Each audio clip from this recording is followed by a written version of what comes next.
1 யோவான் 3ஆம் அதிகாரம் 3 முதல் 10 வரை உள்ள வசனங்கள் நாம் யாவரும் சேர்ந்து சத்தமாய் வாசிக்கலாம். அவர் மேல் இப்படிப்பட்ட நம்பிக்கை வைத்திருக்கிறவனவனும் அவர் சுத்தமுள்ளவராய் இருக்கிறது போல தன்னையும் சுத்திகரித்துக் கொள்ளுகிறான். பாவம் செய்கிற எவனும் நியாயப்பிரமாணத்தை மீறுகிறான். நியாயப்பிரமாணத்தை மீறுகிறதே பாவம். அவர் நம்முடைய பாவங்களை சுமந்து தீர்க்க வெளிப்பட்டார் என்று அறிவீர்கள். அவரிடத்தில் பாவம் இல்லை. அவரில் நிலைத்திருக்கிற எவனும் பாவம் செய்கிறதில்லை. பாவம் செய்கிற எவனும் அவரை காணவும் இல்லை, அவரை அறியவும் இல்லை. பிள்ளைகளே, நீங்கள் ஒருவராலும் வஞ்சிக்கப்படாதிருங்கள். நீதியை செய்கிறவன் அவர் நீதி உள்ளவராய் இருக்கிறது போல தானும் நீதி உள்ளவனாய் இருக்கிறான். பாவம் செய்கிறவன் பிசாசினால் உண்டாயிருக்கிறான். ஏனெனில் பிசாசானவன் ஆதி முதல் பாவம் செய்கிறான். பிசாசனுடைய கிரியைகளை அழிக்கும்படிக்கே தேவனுடைய குமாரன் வெளிப்பட்டார். தேவனால் பிறந்த எவனும் பாவம் செய்யான், ஏனெனில் அவருடைய வித்து அவனுக்குள் தரித்திருக்கிறது. அவன் தேவனால் பிறந்தபடியால் பாவம் செய்ய மாட்டான். இதனாலே தேவனுடைய பிள்ளைகள் இன்னார் என்றும் பிசாசின் பிள்ளைகள் இன்னார் என்றும் வெளிப்படும். நீதியை செய்யாமலும் தன் சகோதரனில் அன்பு கூறாமலும் இருக்கிற எவனும் தேவனால் உண்டானவன் அல்ல. சரி, இன்னைக்குள்ள பகுதியை நம்ம அந்த 10ஆம் வசனம் முதல் பகுதியோடு நிறுத்திடலாம். சரியா? அதுக்கப்புறம் கம்ப்ளீட்டாக அன்பை குறித்து வருகிறது. இதனாலே தேவனுடைய பிள்ளைகள் இன்னார் என்றும் பிசாசின் பிள்ளைகள் இன்னார் என்றும் வெளிப்படும். அப்போ இதில் இந்த 3லிருந்து 10 வரை உள்ள வசனங்களில் என்ன காரியம் கொடுக்கப்படுகிறதுன்னு சொன்னால், ஒன்று, இந்த அவர் மேல் இப்படிப்பட்ட நம்பிக்கை உள்ளவர் எவனும் அவர் சுத்தமுள்ளவராக இருக்கிறது போல தன்னையும் சுத்தமுள்ளவனாய் வைக்க வேண்டும். அப்படி என்றால் இந்த 3ஆம் அதிகாரம் 1-2 வசனங்களில் கொடுக்கப்பட்டிருக்கிற காரியங்கள். நம்ம ஆண்டவரை தரிசிக்க போகிறோம். ஆண்டவரை நம்ம ஒரு நாள் முகமுகமாக பார்க்க போகிறோம். தேவனை நான் இந்த உலக யாத்திரையெல்லாம் ஒரு நாள் முடித்து ஆண்டவரை நான் பார்க்க போகிறேன். அப்படி ஒரு நம்பிக்கை உங்களுக்கு இருக்கும் என்றால், அப்படிப்பட்ட ஒரு தெளிவு உங்களுக்கு இருக்கும்னா, உங்கள் வாழ்க்கை எப்படி இருக்கணும்? சுத்தமுள்ளதாக இருக்க வேண்டும். அதுதான் வேதம் சொல்லுகிறது. நிறைய பேர் சொல்லுவாங்க, ஐயோ ஆண்டவருக்கு ராஜ்யத்துக்கு நான் எப்போ போவேன் அப்படின்னு நிறைய பேர் சத்தம் போடுறதை பார்க்க முடியும். ஆனால் வாழ்க்கையை பார்த்தா அதுக்கும் சம்பந்தமே இருக்காது. உண்மையிலே ஆண்டவரை நான் தரிசிக்க போகிறேன், ஆண்டவருக்காக வாழணும் அப்படிங்கிற ஒரு எண்ணம் இருக்குன்னா அவன் தன்னை சுத்தமுள்ளவனாய் வைத்து கொள்வான். சரியா? இப்போ நீங்கள் ஒரு மாதத்தில் ஒரு முக்கியமான கல்யாண வீடு வருதுன்னு வைங்க. நீங்கள் அதுக்காக எப்போ ஆயத்தப்படுவீங்க? முந்தின நாளா? இல்லை, நான் நம்பவே மாட்டேன் அப்படி சொன்னீங்கன்னா. அந்த ஒரு மாதத்துக்கு முன்னாடியே அன்னைக்கு என்ன ட்ரெஸ் போடலாம், அதுக்கு மேட்சாக என்ன ஷூ போடலாம், அதுக்கு மேட்சாக என்ன பெல்ட்டு கட்டலாம். இது ஆண்களை சொல்கிறேன் நான். பெண்கள் நீங்கள் நிறைய லிஸ்ட் போட வேண்டியது இருக்கும். நிறைய அந்த கம்மல் இந்த கம்மல் எல்லாம் செயின் அது இது எல்லாம் லிஸ்ட் எடுத்து எதுக்கு ஒரு கல்யாண வீட்டுக்கு போய் அங்கே போய் ஒரு கிளிக் எடுக்கிறதுக்கு. ஸ்டேஜில் போய் கிளிக் எடுக்கிறாங்களோ இல்லையோ, வெளியிருந்தே நிறைய பேர் கிளிக் எடுத்துகிட்டே வருவாங்க. வெளியே ஒரு மரத்துக்கு முன்னாடி ஒரு கிளிக்கு, அங்கே ஒரு சாப்பாட்டு மேசையில் ஒரு கிளிக்கு, எல்லாம் கிளிக் எடுத்து சாயங்காலம் வந்தோட இன்ஸ்டாகிராமில் போஸ்ட் வரிசையாக போகும். ஸ்விங் இப்படி இன்னைக்கு அப்படின்னா ஒரு கல்யாண வீட்டுக்கு போகும்போதே நம்முடைய ஆயத்தம் எப்படி இருக்குது? அப்படி பண்ணணும், இப்படி பண்ணணும், என்ன நான் நல்லா வச்சுக்கணும், நல்ல மேக்கப் பண்ணணும், நல்ல ஸ்டைலாக ட்ரெஸ் பண்ணணும், நல்ல நீட்டாக இருக்கணும், அங்கே வர்ற எல்லாரை விட நான் மட்டும் அப்படி தனியாக தெரியணும். எப்படி தெரியணும் சொல்லுங்க? ரொம்ப நடிக்காதீங்க. சொல்லுங்க, எப்படி நான் மட்டும் எப்படி தெரியணும்? தனியாக தெரியணும் அப்படிங்கிற ஒரு இது இருக்குது. சரி, தப்பு இல்லை. நீங்கள் தனியாக தெரிஞ்சாலும் சரி, கூட்டத்தில் தெரிஞ்சாலும் சரி, அது ஒரு மேட்ரு கிடையாது. நீங்கள் தெரியுங்க, பிரச்சனை இல்லை. அப்போ உலக பிரகாரமாக யாரோ ஒருவருடைய கல்யாண வீடு, யாருக்கு கல்யாணம் தெரியாது, அம்மா ஏதோ ஒரு கல்யாண வீடு சொல்லிச்சு அங்கே போகிறேன். அப்போ யாருன்னே தெரியாத ஒரு கல்யாண வீட்டுக்கு நம்ம இவ்வளோ ஆயத்தப்படுறோமே. அப்போ நம்ம எல்லாரையும் அழைத்து செல்ல தேவன் ஒருவர் வரப்போகிறார். நாமும் ஒரு நாள் அவரை சந்திக்க போகிறோம். அப்போ நம்முடைய அலங்காரம் எப்படி இருக்க வேண்டும்? என்ன அலங்காரம்? நம்ம ஆண்டவரை அழகாக ட்ரெஸ் பண்ணி என்ன செய்ய முடியாது? மயக்க முடியாது. பார்ப்பார் ஆண்டவர், பார்த்து இன்னைக்கு இவன் தான் ஃபார்மல் ஷர்ட் போட்டு, ஃபார்மல் பேண்ட் போட்டு, ஷூ நல்ல பாலிஷ் போட்டு இன்னைக்கு சபைக்கு வந்திருக்கிறான். அப்போ இவனுக்கு டைரெக்டாக பரலோகத்துக்கு கூப்பிடுவாரா? கூப்பிட மாட்டார். இவன் நல்ல கடையில் போய் முடி வெட்டி இருக்கிறான், இப்போ லேட்டஸ்ட் ட்ரெண்ட் படி அழகாக கோடெல்லாம் போட்டு நீட்டாக வெட்டி இருக்கிறான், அப்படி இவனை பரலோகத்தை எடுத்துருன்னு சொல்லுவாங்களா? ஆண்டவர் கண்டிப்பாக கூப்பிட மாட்டார். அதாவது நீங்கள் ஸ்டைலாக வெட்டுங்க, அது பிரச்சனை கிடையாது. ஆனால் ஆண்டவரை இப்படி மயக்க முடியாது. எத்தனை நான் சொல்றது புரியுது? என்ன எல்லாருக்கும் மூஞ்சி மாறுது? இல்லை, நான் எதுவுமே தப்பாக சொல்லு, நீங்கள் அப்படி பண்ணாதீங்க இப்படி பண்ணாதீங்க நான் சொல்லவே இல்லை. அப்படி சொன்னதானே கோச்சிப்பீங்க. அப்படி சொல்லல, அப்படி அப்படி அப்படி நான் எதுவுமே சொல்ல, அப்படி பண்ணாதீங்க இப்படி பண்ணுங்க. நோ, ஆண்டவரை எப்படி கன்வின்ஸ் பண்றது, ஆண்டவருக்கு பிரியமாய் எப்படி நடப்பது, ஆண்டவர் எதை பார்த்து உங்களை என்னுடைய நேச பிள்ளை நேச குமாரன் இவன் மேல் நான் பிரியமாய் இருக்கிறேன் ஆண்டவர் எப்ப சொல்லுவார்னா, அவர் சுத்தமுள்ளவராய் இருக்கிறது போல நீங்களும் உங்களுடைய இருதயங்களில் சுத்தமுள்ளவராய் இருக்கும் பொழுது அவருக்கு பிரியமான மனவாட்டியாய் நீங்கள் காணப்படுவீர்கள். அல்லேலூயா. அவர் டைரக்டா பார்க்கும்போது எதை பார்க்கிறார்? உங்களுடைய இருதயத்தை பார்க்கிறார். என்ன என்ன இருதயம், என்ன குவாலிட்டி இருக்கிறது, என்ன மனநிலைமை இருக்கிறது, என்ன சுத்தம் இவருடைய இருதயத்தில் இருக்கிறது என்பதை தேவன் பார்க்கிறார் என்பதை நன்றாக புரிந்து கொள்ளுங்க. அப்ப இருதயம் சுத்தமாக்கப்படுவது மிகவும் முக்கியம். அதான் வேதம் சொல்லுகிறது, அவர் மேல் இப்படிப்பட்ட நம்பிக்கை வைக்கிறவன் எவனும் அவர் சுத்தமுள்ளவராக இருக்கிறது போல தன்னையும் சுத்திகரித்து கொள்ளுகிறான். சரியா? அப்போ வாயளவில் நான் ஆண்டவருக்காக காத்திருக்கிறேன், ஆண்டவர் எப்போ வருவார்னு வெயிட் பண்ணிட்டு இருக்கிறேன். அப்போ ஆண்டவர் திடீர்னு இப்போ வரியான்னு கேட்ட நம்ம சொல்லுவோம், ஐயோ ஆண்டவர். அப்போ அந்த நடிப்பு தேவையில்லை தானே. அப்போ உண்மையிலேயே சுத்தம் உள்ளவனாக இருந்து பரிசுத்தம் உள்ளவனாக ஒருத்தன் இருந்தா அவனுடைய இருதயம் எப்போவுமே ஆண்டவருக்காக காத்து கொண்டிருக்கும். உலகத்தின் மேலே ஒரு பயமோ கலக்கமோ ஒரு துக்கமோ ஒரு பாரமோ அவனுக்கு இருக்காது. சரியா? அப்போ இந்த 3-10 வரை உள்ள வசனங்களில் காமனாக இருக்கிற காரியங்களை கடகடன்னு சொல்கிறேன், வேண்டுமென்றால் எழுதி எடுத்துக்கொள்ளுங்கள். 1, ஆண்டவரை சீக்கிரம் தரிசிக்க போகிறேன் என்ற எண்ணம் உடையவர்கள் அவர் சுத்தமாக இருக்கிறது போல நாமும் சுத்தமாக இருக்க வேண்டும் என்று நினைப்பார்கள். 2, தேவன் நமக்காய் வெளிப்பட்டது நம்முடைய பாவங்களை சுமந்து தீர்ப்பதற்காக. ஏன்னா இப்படி சுத்தம் இல்லாமல் மனுஷன் இருப்பான், அவனை பரலோகத்துக்கு கொண்டு போக முடியாது. அதனால அவர் வந்து நம்மை சுத்திகரிக்கும்படியாக தான் இவ்வளவு பெரிய காரியங்களை செய்தார். நம்முடைய பாவங்களை எல்லாம் மாற்றும்படியாக, நம்முடைய கரைகளை எல்லாம் நீக்கும்படியாக, நம்முடைய அழுக்குகளை எல்லாம் போக்கும்படியாக தான் தேவகுமாரன் வெளிப்பட்டார். 3வது, அவரில் நிலைத்திருக்கிற எவனும் பாவம் செய்ய மாட்டான். பாவம் செய்கிறவன் ஆண்டவரை பார்க்கவும் இல்லை, ஆண்டவரை அறியவும் இல்லை. ஹலோ, பாவம் செய்கிற எவனும் தேவனை பார்த்ததில்லை, அதாவது தேவனை அவன் கண்டதில்லை, இருதயத்தில் கண்டதில்லை, தேவனை தெரியாது. பாவம் செய்கிறவனை பற்றி வேதம் சொல்லுகிறது பாருங்க, அவர் நிலைத்திருக்கிற எவனும் பாவம் செய்ய மாட்டான். நான் நிலைச்சு தான் இருக்கிறேன் ஆண்டவர்கிட்ட, ஆனாலும் எனக்கு பிஹேவியர்லாம் இப்படி இருக்கும்னா அது கன்சிடரேஷனே கிடையாது. ஏன்னா வசனம் சொல்லுது, அவரில் நிலைத்திருக்கிற எவனும், எல்லாம் சொல்லுங்க, அவரில் நிலைத்திருக்கிற எவனும். அப்போ அவரில் நிலைத்திருக்கிறேன்னு சொல்லிட்டு பாவம் செஞ்சாது என்னது? தவறு. சரியா? வஞ்சிக்கப்படாமல், 4வது, வஞ்சிக்கப்படாமல் நீதி உள்ளவர்களாய் இருக்க வேண்டும். 5, பாவம் செய்கிறவன் பிசாசினால் உண்டாயிருக்கிறான், பிசாசின் கிரையை அழிக்க தேவகுமாரன் வெளிப்பட்டார். பாவம் செய்கிறவன் பிசாசின் கிரையை அழிக்க தேவகுமாரன் வெளிப்பட்டார். 6, தேவனால் பிறந்தவன் பாவம் செய்ய மாட்டான். 7வது பாயிண்ட் என்னன்னா, இதிலிருந்து என்ன தெரிகிறது, யார் தேவனுடைய பிள்ளைகள், யார் பிசாசினுடைய பிள்ளைகள். அப்போ தேவனுடைய பிள்ளைகளுக்கும் பிசாசின் பிள்ளைகளுக்கும் உள்ள டிஃபரன்ஸாக இங்கே யோவான் குறிப்பிடுகிற காரியம் என்ன? தேவனுடைய பிள்ளை பாவம் செய்ய மாட்டான், பிசாசின் பிள்ளை பாவம் செய்ய. சரியா? நல்லா புரிந்து கொள்ளுங்கள். அப்போ எப்படி ஒரு மனுஷன் பாவம் செய்யாமல் இருக்க முடியும்?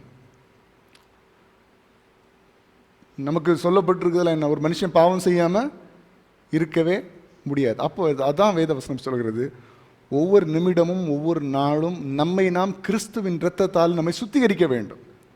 பரிசுத்த ஆவியானவரால் நாம் நடத்தப்படும் பொழுது நம்முடைய வாழ்க்கையை தேவன் பாவமற்ற ஒரு வாழ்க்கையாக என்ன செய்கிறார்? மாற்றுகிறார். சரியா? அப்போ இன்னைக்கு நீங்கள் ஒரு கேள்வி கேட்கலாம், எப்படி நான் பாவம் செய்யாமல் வாழ்கிறது, எப்படி நான் சுத்தம் உள்ளவனாக இருக்கிறது, எப்படி நான் நீதி உள்ளவனாக இருக்கிறது? ஒரே ஒரு காரியம்தான். இந்த 3-10 வரை உள்ள வசனங்களின் மைய பகுதியில் என்ன கொடுக்கப்பட்டிருக்கிறதுன்னு சொன்னால், 6ஆம் வசனத்தை எல்லாரும் வாசிங்க. அவரில் நிலைத்திருக்கிற எவனும் பாவம் செய்கிறதில்லை. எல்லாரும் சொல்லுங்க, அவரில் நிலைத்திருக்கிற எவனும் பாவம் செய்வதில்லை. அப்போ இப்போ எல்லாம் சொல்லுங்க, நான், எல்லாம் சொல்லுங்க, தைரியமாக சொல்லுங்க, பிள்ளைங்கள்லாம் சொல்லுங்க, நான் தேவனில் நிலைத்திருந்தால் நான் பாவம் செய்ய மாட்டேன்.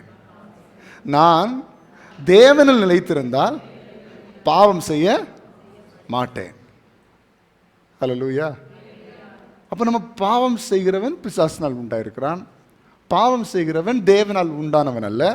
தேவனால் பிறந்தவன் பாவம் செய்ய மாட்டான். இப்படி எல்லா வசனமும் கரெக்டாக குறிப்பிடும். அப்புறம் எப்படி ஒரு மனுஷன் பாவம் செய்யாமல் இருக்க முடியும்? ஐயோ, நாங்கள் பாவமான உலகத்தில் தானே இருக்கிறோம். உண்மைதான், கேடுகள் தீமைகள் நிறைந்த உலகத்தில் தான் நம்ம என்ன செய்துட்டு இருக்கோம், வாழ்ந்துருக்கோம். ஆனால் வசனம் என்ன சொல்லுகிறது? தேவனில் நிலைத்திருக்கிற ஒரு மனுஷன் அவனை பாவம் தொட முடியாது. ஹல்லேலூயா. சில நேரங்களில் பாருங்க, வயதானவர்கள் தன்னுடைய பலன் எல்லாவற்றையும் இழந்த வயதானவருடைய வாழ்க்கையில் ஒரு பாவம் கூட சில நேரங்கள் என்ன செய்யாது, இருக்காது. கவனிச்சிருக்கிறீங்களா? அவங்க பேச்சில் பாவம் இருக்காது, யாரையும் வெறுக்கிற பேச்சு இருக்காது, வெறுக்கிற தன்மை இருக்காது, எல்லாரையும் நேசிக்கக்கூடிய ஒரு தன்மை வரும். அது எப்போ வருது? கடைசி ஆண்டவரிடத்தில் பிரவேசிக்க போகிற நேரத்தில் அப்படிப்பட்ட ஒரு எண்ணம் என்ன செய்கிற அநேக மனிதர்களுக்கு வருகிறது. ஏன்னா அவங்களுடைய பலன் எல்லாம் குறைந்த பிறகு இனி யாரும் எனக்கு இல்லை, எனக்கு ஆண்டவர் மட்டும்தான் உண்டு, ஏசப்பா நீங்கள் மட்டும் போதும், அப்படிப்பட்ட ஒரு ஃபைனல் ஸ்டேஜுக்குள்ள வரும்போது அங்க பாவம் உள்ள நுழையவே முடியல. எத்தனை நான் சொல்றது புரியுதா இல்லையா? அதே எண்ணம்,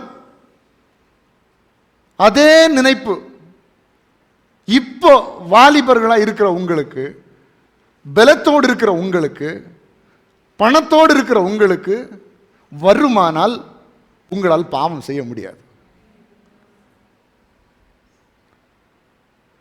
ஹல்லேலூயா. எல்லாருக்கும் இந்த சம்பவம் உங்கள்கிட்ட சொல்லியிருப்பேன். உங்களுக்கு அடிக்கடி நான் சொன்ன சம்பவம் தான் உங்களுக்கு சொல்கிறேன். ஒரு வாலிபன், அவனால் தன்னுடைய பாவங்களை விட்டு வெளியே வரவே முடியவில்லை. தவறுக்கு மேலே தவறு செஞ்சுட்டே இருந்தான். ஒரு கட்டத்தில் அவனுக்கே விரக்தி ஆயிடுச்சு. என்ன நான் இப்படி பாவம் செய்கிறேனே, இந்த பாவங்கள் எல்லாம் விட்டு என்னால் வெளியே வரவே முடியல, தப்பு மேலே தப்பு செஞ்சுட்டு இருக்கிறேன், அருவருக்கத்தக்க பாவங்களை நான் செஞ்சுட்டு இருக்கிறேன், என்ன வழி, ஏன் என்னால் முடியல அப்படின்னு சொல்லிட்டு ஒரு குருவிட்ட போனான். அந்த குருவிட்ட போய், குருவே என்னால் பாவத்தை நிறுத்தவே முடியல, தவறான செயல்களை ஒவ்வொரு நாளும் நான் செஞ்சுட்டு இருக்கிறேன், என்னுடைய நினைவுகளை என்னால் நிறுத்த முடியல, எனக்கு ஏதாவது ஒரு வழி சொல்லுங்க குருவே அப்படின்னு சொல்லிட்டு அவன்கிட்ட போய் கெஞ்சினானா. அந்த குரு சொன்னார், டேய் நீ பாவம் செய்கிறது எல்லாத்தையும் விடு, அது ஒரு பொருட்டல்ல, உன்னை பற்றி கடவுள் சொல்கிறாரு, இன்னும் 3 நாளையில் நீ செத்து போயிடுவ அப்படின்னு. 3 நாளையில் நீ செத்து போயிரு, நீ பாவம் சரி என்னது செய்யோ, உனக்கு அப்படி தாண்டா எழுதி வச்சிருக்கு, நீ 3 நாளையில் செத்து போயிடுவ அப்படின்னு அந்த குரு சொல்லிட்டார். இதை கேட்ட உடனே இந்த வாலிபனுக்கு ஒரே மனசு, ஐயோ 3 நாளையில் நான் செத்த போக போறேன்னா, ஐயோ அப்படின்னு சொல்லிட்டு போனான். 3 நாள் கழித்து திரும்பி வர்றான். என்ன குரு கேட்டார், என்னாச்சு? ஐயா 3 நாளில் செத்து போவேன்னு சொன்னீங்க, இந்த சாவுக்காக தான் நான் வெயிட் பண்ணிட்டு இருந்தேன், இன்னும் நான் சாகலையே அப்படின்னு. அப்படியா, சரி இப்போ சொல்லு, இந்த 3 நாள் என்னெல்லாம் பாவம் செய்த அப்படின்னு. ஒன்று அந்த வாலிபன் சொன்னான்னா, ஐயா எனக்கு பாவம் செய்கிற எண்ணமே எனக்கு வரல, நீங்கள் 3 நாள் தான் எனக்கு வாழ்க்கைன்னு தெரிஞ்ச உடனே நான் செத்த போன பிறகு எங்கே போக போகிறேன், எப்படி இருக்க போகிறேன், ஏன் எனக்கு இந்த வாலிப வயசில் ஒரு சாவுன்னு ஒவ்வொரு நாளும் நான் அழுது என்னுடைய வாழ்க்கை என்ன செய்தேன், கழித்தேன், அங்கே பாவம் செய்கிறதுக்குள்ள ஒரு நினைப்பு எனக்கு வரல அப்படின்னு சொன்னாங்க. அப்போ அந்த குரு சொன்னாரா, ஒவ்வொரு நாளும் என் வாழ்க்கையின் கடைசி நாள் என்று நீ எப்போ நினைக்கிறாயோ அன்னைக்கு தான் உன்னால் பாவம் செய்ய முடியாது. ஒவ்வொரு நாளும் இன்னைக்கு தான் என்னுடைய கடைசி நாள், இன்னைக்கு நான் ஆண்டவர்கிட்ட போக போகிறேன், இன்னைக்கு நான் பரிசுத்தமாக ஆண்டவர்கிட்ட போக முடியும்னு நீ நினைச்சேன்னா உன்னால பாவம் செய்ய முடியாது. இந்த எண்ணம் அநேக வயதானவர்களுக்கு இருக்கிறது. ஏன்னா ஒரு வயசு போய்விட்டது, பலன் குறைந்து விட்டது, பலன் குண்டி விட்டது, இன்னைக்கு நான் மறிச்சு ஆண்டுகிட்ட போனோம், ஏசப்பா பார்த்துடணும் அப்படிங்கிற எண்ணத்தில் அங்கே பாவம் உள்ள வரவே முடியாது, தவறான எண்ணங்கள் உள்ள வரவே முடியாது. இதே எண்ணம் ஒவ்வொரு பலனுள்ள மனுஷனுக்கும் வர வேண்டும் என்று நான் சொல்லுகிறேன். ஒவ்வொரு வாலிபனுக்கும் வர வேண்டும், ஒவ்வொரு வாலிப பிள்ளைக்கும் வர வேண்டும். ஏனென்றால் இந்த உலகத்தில் வாழ்க்கை நம்முடைய கரத்தில் அல்ல. ஜீவன் நாம் சுவாசிப்பது நம்முடைய பலத்தில் அல்ல.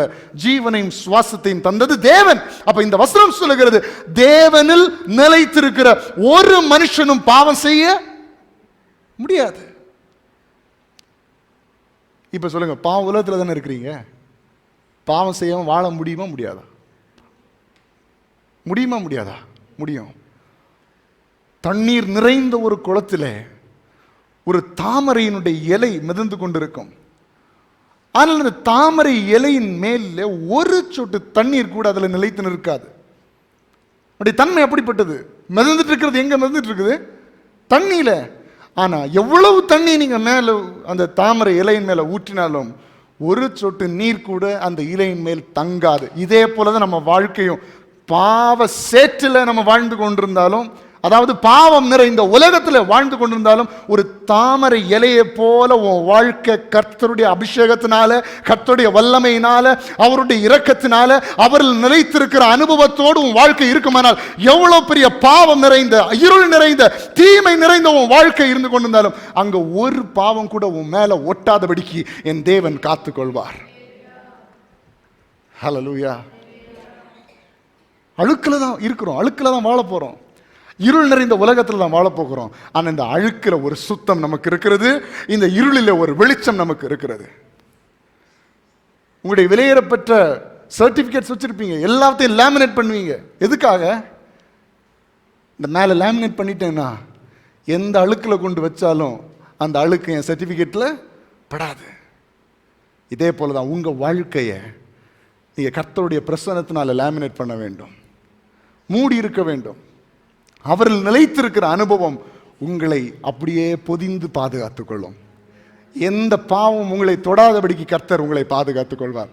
இன்றைக்கு ஒருவேளை என் வாழ்க்கையில் சில பாவம், சில தீமை என் மனசுக்குள்ள, என் உள்ளத்துக்குள்ள இருக்கு அப்படின்னு நீங்க உணர்வீங்க. இன்னைக்கு நீங்க ஆண்டவரை சமர்ப்பீங்க. ஆண்டவரே, உம்மில் நிலைத்திருக்கிறேன், ஆண்டவரே உம்மில் பலன் கொள்ளுகிறேன், ஆண்டவரே.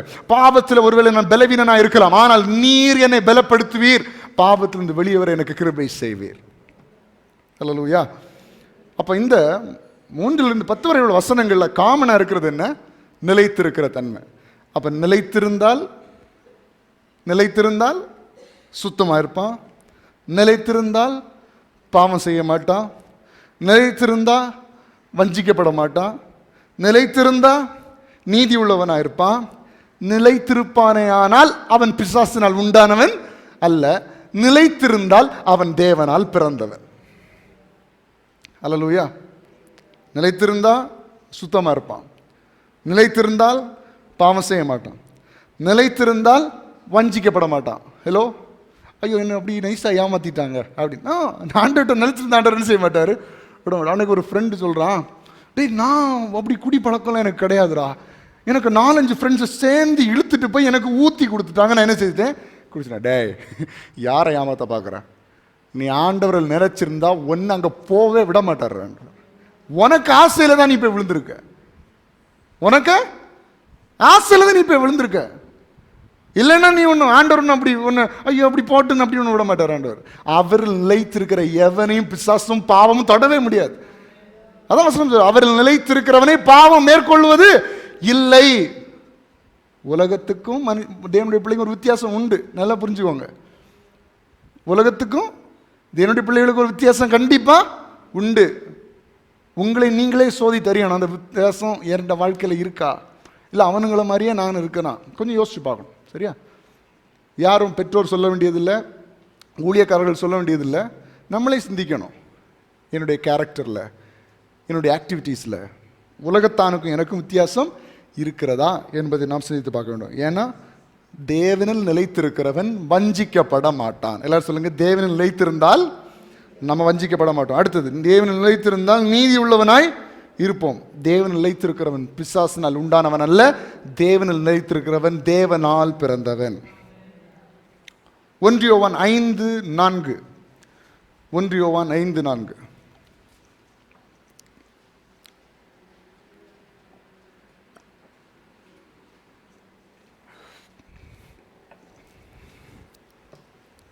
தேவனால் பிறப்பதெல்லாம் உலகத்தை ஜெயிக்கும்.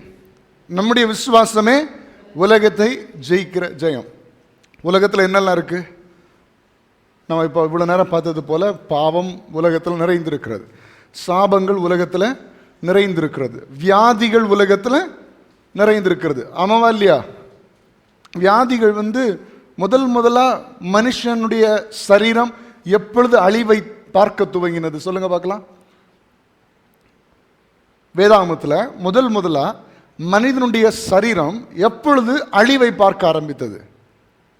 தேவனோடு உறவாடுவதற்காக படைக்கப்பட்ட மனுஷன், எடுத்தானே? தேவனோடு பேசுவதற்காக, தேவனுடைய அன்பின் வெளிப்பாடு தான் யாரு? மனுஷன். அன்பு தனித்திருக்க முடியாது. அன்பு யார்கிட்டையாவது என்ன செய்யணும்? கொடுக்கணும், எடுத்தானே? நான் அன்பா இருக்கிறேன்னு சொல்லி தனியாக இருந்தால் யார்கிட்டையாவது அன்பு காமிக்க முடியுமா?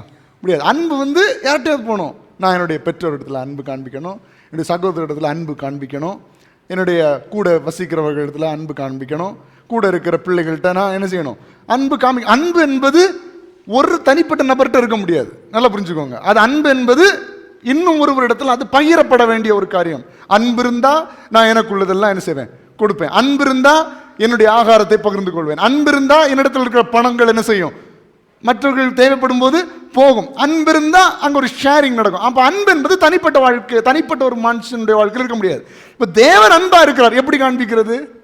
உருவாக்கினார் மனுஷனை உருவாக்கும் முன்பதாகவே மனுஷனுக்கு தேவையான எல்லாத்தையும், பழம், மரம், ஒரே தோட்டத்தில் 4 நதிகள், எப்படி பாருங்க, 4 ஆறு, அதுவும் இப்போ ஆறு மாதிரி அங்கே ஃபேக்ட்ரியிலேருந்து கொஞ்சம் குப்பை, பக்கத்து வீட்டிலேருந்து கொஞ்சம் குப்பை எல்லாம் போட்டு வர்ற தண்ணி இல்லை, சுத்தமான தண்ணீர். இப்பெல்லாம் அப்படி நதியெல்லாம் பார்க்க முடியுமா? உங்களால் பார்க்க முடியுமா? இப்போ நதி என்ன கலரில் வருதுன்னா டார்க் க்ரீன் கலரில் வருது. ஆறு என்ன கலரில் வருது? டார்க் க்ரீன் கலரில். குளம் என்ன கலரில் இருக்குது? டார்க் க்ரீன் கலரில். அதுவும் பெரிய பெரிய ஹோட்டலில் ஒரு நல்ல ஸ்விம்மிங் பூல்னு பார்த்தா அங்கேயும் ஏதோ கெமிக்கல்லாம் என்ன செய்திருக்கிறானோ, விட்டு வச்சுருக்கிறானோ. ஒன்றும் கிடையாது, எல்லாம் அசுத்தமானது. சரி, நம்ம போர் தண்ணியில் தான் நல்ல தண்ணி அப்படின்னு சொல்லி எடுத்தா அங்கே ஒருத்தன் ஒரு மீட்டரை போட்டு என்னங்க மொத்தம் மண்ணாக இருக்குன்னு சொல்கிறாங்க. எல்லா வீடுகள்லையும் தான். ஒரு வீட்டில் அதுக்குன்னு ஒரு மெஷின்னு, அந்த ஃபில்டரை க்ளீன் பண்ணதுக்கு எப்பா ஒரு தண்ணி, ஒரு நல்ல தண்ணி நமக்கு என்ன செய்யலை, கிடைக்கிறது இல்லை. ஆனால் தேவன் ஆதாமுக்கு ஏவாளுக்கும் நதிகளை விட்டுருந்தார், சுத்தமான தண்ணீர். பழங்களை அப்படி பறித்து என்ன செய்யலாம், சாப்பிட்லாம். 12 ஆச்சு, பசிக்குது. நான் இப்போ வர பழத்தை பற்றி என்ன பேசிட்டு, அழகா நல்ல பழங்களை ஆண்டவர் வச்சுருந்தார். மனுஷனுக்கு தேவையான எல்லாவற்றையும் மனுஷன் உண்டாக்கப்படுவதற்கு முன்பதாகவே படைத்து விட்டு அவனை சந்தோஷமாக வாழ வைக்கணும். லெட் ஹிம் என்ஜாய், அவன் பெருகட்டும் என்று சொல்லி ஆண்டவர் மனுஷனை உண்டாக்கினார். மனுஷன் எப்போ அழிவா பார்க்க ஆரம்பித்தான்? ஆண்டவருக்கு விரோதமாக பாவம் செய்த பொழுது அவனுக்குள்ள பயம் வந்தது. பயம் வந்த பொழுது ஒழித்து கொண்டான். ஒழித்து கொண்ட பொழுது தேவனை பார்ப்பதற்குரிய தகுதி இழந்து விட்டான். தேவன் சொல்றாரு, இன்னிலிருந்து நீ செத்த போ.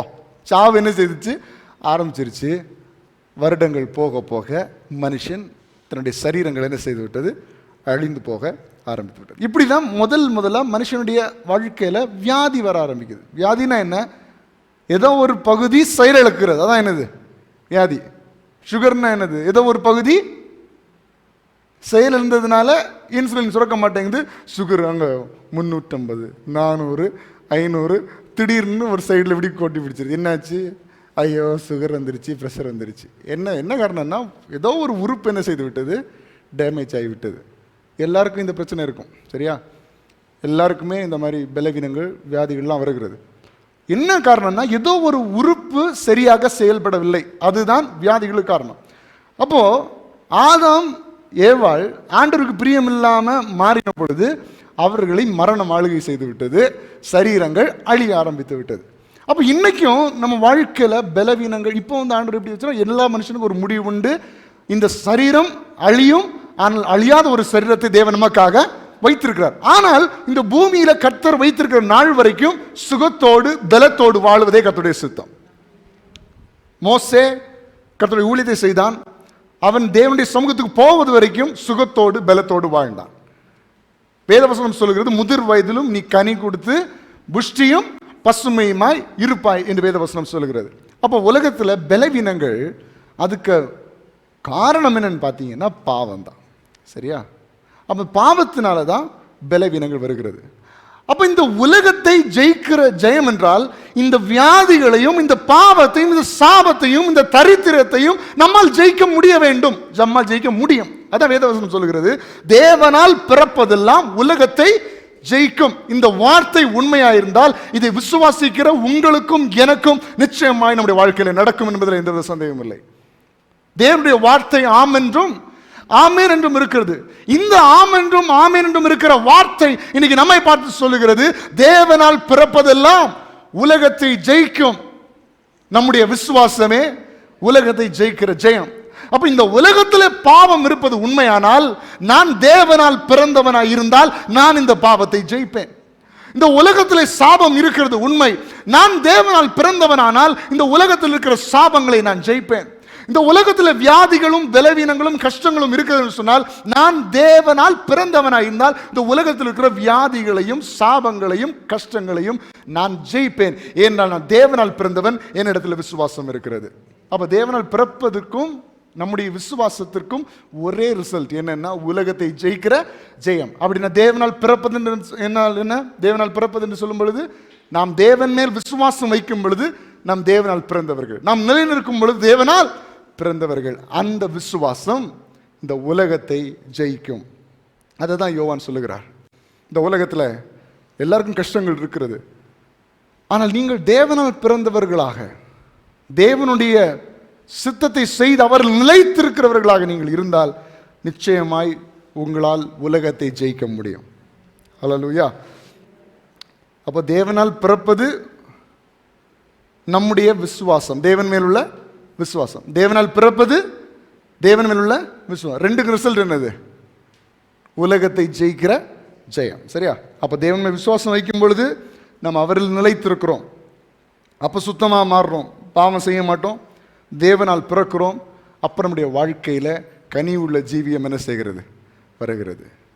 கஷ்டங்கள் நஷ்டங்கள் எல்லாம் மாறி போகிறது. எசேக்கியேல் 18:20 வாசிங்க. எசேக்கியேல் 18:20.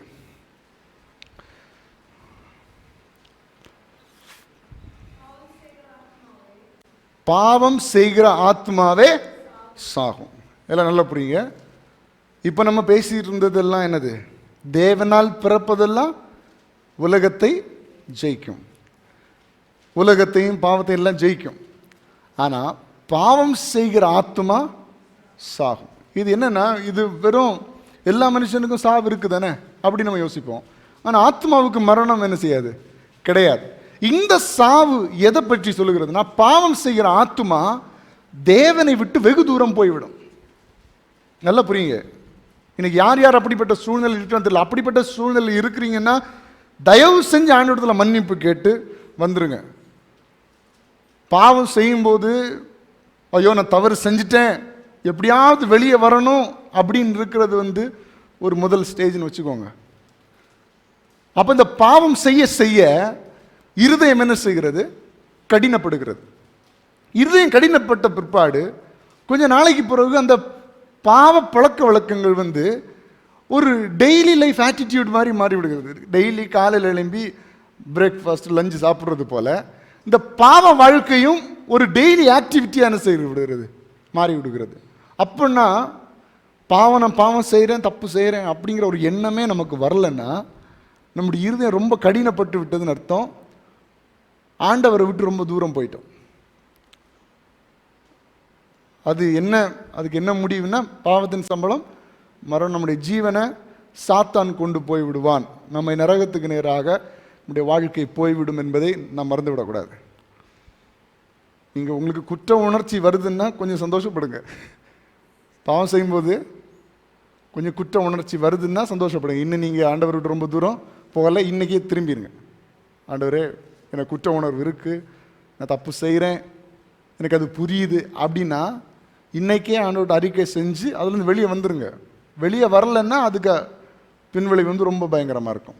அதை வெளியே வரவே முடியாத சூழ்நிலைக்கு சாத்தான் கொண்டு போய்விடுவான். ஒருவேளை குற்ற உணர்வே இல்லைன்னா பாவம் செய்கிறத பற்றி, தப்பாக பேசுகிறத பற்றி, யோசிக்கிறத பற்றி நமக்கு குற்ற உணர்ச்சியே வரலன்னா நம்ம ஆண்டவர் விட்டு ரொம்ப தூரம் போயிட்டோம்னு அர்த்தம். பாவம் செய்கிற ஆத்மா அதுதான் சாவு. உண்மையான சாவு என்ன தெரியுமா? நீ தேவனை விட்டு தூரம் போகிறது. ஆண்டவரை தேடி, ஏசப்பா கூப்பிடுறேன், என்ன ஒரு பதில் இல்லை, உங்கள் பிரசன்னத்தை உணர முடியல, இருதயம் கடினப்பட்டிருக்கிறது, ஜெபத்திற்கு பதில் இல்லை, ஏதோ கடமைக்கு ஜெபம் பண்ற மாதிரி இருக்கு, கடமைக்கு சபைக்கு போற மாதிரி இருக்கு அப்படின்னா இருதயத்தில் இருள், இருதயம் கடினப்பட்டிருக்கிறது, ஆத்துமா மரித்த நிலைமையில் இருக்கிறது.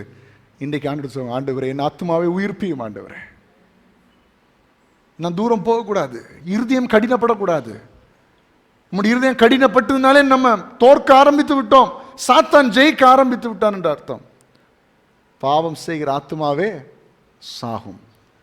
இன்றைக்கு மரித்த காரியங்கள் எல்லாம் இன்றைக்கு உயிர்ப்பிக்கப்படட்டும் இயேசுவின் நாமத்தினால. தேவனை விட்டு தூரம் போன அனுபவம் இருக்குதுன்னா தயவு செய்து இன்னைக்கு ஆண்டவரிடத்தில் மன்னிப்புகள். இயேசப்பா, உங்களுக்கு எதுவுமே உணர முடியலன்னா கூட வாய்களை தர அறிக்கை செய்யுங்க. ஆண்டவரே, இன்னையிலேருந்து ஏன் தீமைகள், என் பாவ கிரியைகள், பழக்க வழக்கங்கள் எல்லாவற்றிலிருந்து வெளியே விடுறேன், நான் உங்கள் கூட இணைய விரும்புகிறேன், உங்கள் பிரச்சனை என்னை நிரப்பட்டும் என்று சொல்லி ஆண்டவரிடத்தில் கதறி ஜெபம் பண்ணுங்க. கர்த்தர் உங்களுடைய ஆத்துமாவை தேற்றுவார். உங்களுடைய ஆத்துமாக்களை கர்த்தர் தம்முடைய வல்லமையை நிரப்புவார். மரித்த நிலைமையிலிருந்து உங்களை உயிர்ப்பிப்பார். ஜீவனை உங்களுக்கு கொடுப்பார். தேவனை விட்டு தூரம் போன அனுபவத்திலிருந்து உங்களை மீண்டும் கர்த்தர் கிட்ட சேர்ப்பார். இன்றைக்கு ஆண்டுடைய மகிமையை காண நீங்கள் விரும்பினால் ஆண்டுடைய சமூகத்தில் ஒப்பு கொடுங்க. ஆண்டுடைய பிரசன்னத்தை உணராத ஒரு வாழ்க்கை, ஆண்டவரை உள்ளத்தில் அனுபவிக்காத ஒரு வாழ்க்கை இல்லை. இன்றைக்கு அதை மாற்றுகிற எல்லா தீமைகளை விட்டு வெளியே வாருங்கள். தேவனில் நிலைத்திருங்கள். ஆண்டவர்கிட்ட நிலைச்சிருங்க. முதல்ல நம்ம இருதயம் யாருக்கும் தெரியாது. இருதயத்தில் நான் யோசிக்கிறது என் பெற்றோருக்கு தெரியாது. இருதயத்தில் நான் சிந்திக்கிறது உலக மனுஷனுக்கு தெரியாது. ஆனால் இருதயத்தில் நான் யோசிக்கிற காரியங்கள் அது ஆண்டவருக்கு பிரியம் இல்லாமல் இருக்கும் என்றால் அது நம்ம அமுத்தி போட்டே இருக்கும்.